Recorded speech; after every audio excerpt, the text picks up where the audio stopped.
All right, so we'll talk about people's driver's licenses. From the moment that someone's pulled over and they're arrested for DWI, what happens to their driver's license?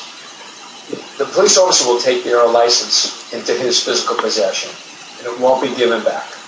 The person will then be brought to the police station where they'll undergo all these tests from the police department, and eventually will go in front of a judge. When you go in front of the judge, if you are accused of blowing into one of these machines and registering .08 or more, the judge by law will then suspend the person's driver's license. The next time the case is on, which should be within the next 5 days, a person is eligible for what's called a hardship license. Make an application to the judge that your license is necessary for you to get back and forth to school, back and forth to work, or back and forth to medical appointments. And then if you don't have your car to drive there, it will be an extreme financial hardship to take alternate transportation.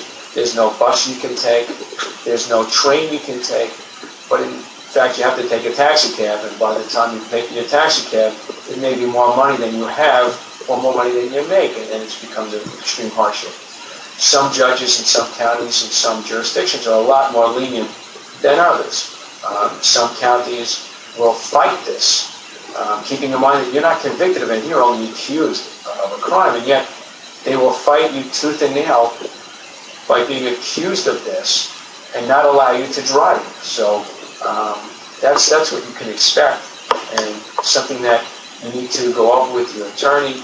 You need to have certain documents to be prepared for this hardship application and do the best you can.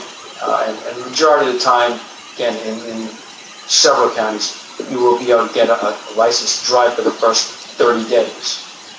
Provided you have not had a prior DWI in the last 5 years, you haven't had a prior conditional license from the Department of Motor Vehicles, you may be entitled to a conditional license. And that is issued by the Department of Motor Vehicles 30 days after